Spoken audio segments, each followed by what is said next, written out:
नमस्कार, मैं माला वर्मा, शासकीय उच्चतर माध्यमिक विद्यालय गुनका। आज हम पढ़ेंगे कक्षा 10 का अध्याय 3, दो चरों वाला रेखिक समीकरण। बच्चों, कभी आपने क्या ऐसी समस्या का सामना किया है? अखिला अपने गांव के एक मेले में गई और वह एक चरखी की सवारी करना चाहती है और हुपला गेम भी खेलना चाहती है। जितनी बार उसने हुपला खेल खेला है, उसकी आधी बार उसने चरखी की सवारी करी है। यदि प्रत्येक बार की सवारी के लिए उसने 3 रुपए और हुपला खेलने के लिए 4 रुपए खर्च करे हैं, तो आप कैसे पता लगाएंगे कि कितनी बार उसने चरखी की सवारी की है और कितनी बार उसने हुपला गेम खेला है, जबकि उसने कुल रुपए खर्च किए हैं 20। किस प्रकार से आप चरखी की सवारी की संख्या और हुपला गेम की संख्या निकालेंगे? याद करें कक्षा 9th के अध्याय 4, जिसमें आपने दो चरों वाला रेखिक समीकरण पढ़ा था।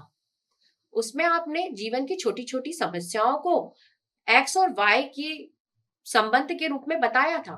इन स्थितियों को दो चरों वाले रेखिक समीकरण द्वारा निरूपित कर सकते हैं।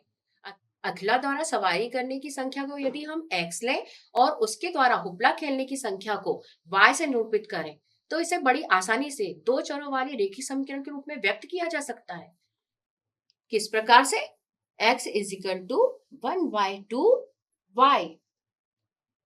चरखी की सवारी करने के लिए उसने 3 रुपए दिए और हुपला गेम खेलने के लिए 4 रुपए, और कुल रुपए उसने खर्च करे 20। तो हम उसे 3x plus 4y is equal to 20 के रूप में लिख सकते हैं। कक्षा 9 का ही हम दो चरों वाला रेखिक समीकरण का मानक रूप याद करें तो वो किस प्रकार से होता था? ax plus by plus c equal to 0। यहां हम ये ध्यान देंगे कि a और b दोनों ही संख्याएं 0 के बराबर नहीं होना चाहिए। a, b और c तीनों ही संख्याएं, a, b और c तीनों संख्याएं वास्तविक संख्याएं हैं और x, y दो चर हैं। आइए अब हम कक्षा 10 में अध्याय 3 में दो चरों वाला रेखिक समीकरण युग्म को समझें। इसका मानक रूप देखें। दो चरों वाला रेखिक समीकरण का मानक रूप a1x b1y plus c1 equal to 0, a2x b2y plus c2 equal to 0। इन दोनों समीकरणों के चरों के गुणांकों के अनुपातों की तुलना करने पर और अचर पद के अनुपातों की तुलना करने पर हमें 3 स्थितियां प्राप्त होती है, जिससे हम x और y के मान आसानी से निकाल सकते हैं। यहाँ हम एक सारणी बताते हैं जिसमें कि चरों के गुणांकों के अनुपातों में कुछ संबंध है, जिससे समीकरण के हल पता चलते हैं। आइए देखते हैं सारणी।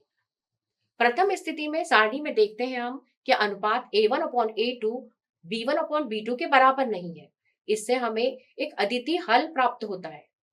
और ग्राफ में अगर इसे देखें तो प्रतिच्छेदी रेखाएं प्राप्त होती है और इस स्थिति में दोनों ही समीकरण युग्मों को संगत युग्म कहते हैं।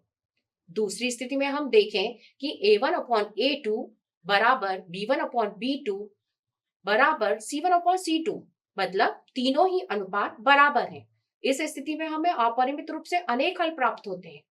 और ग्राफीय निरूपण में हम देखेंगे तो रेखाएं संपाती होती हैं।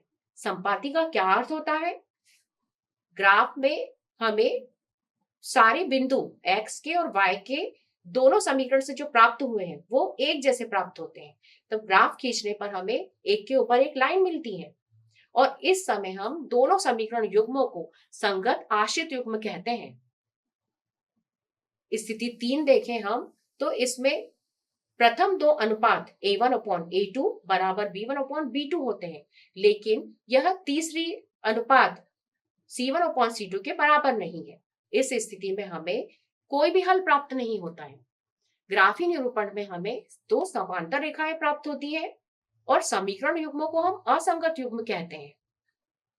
मिलते हैं अब अगले वीडियो में, जिसमें हम दो चरों वाले रेखिक समीकरणों को हल करने की विभिन्न विधियां पढ़ेंगे।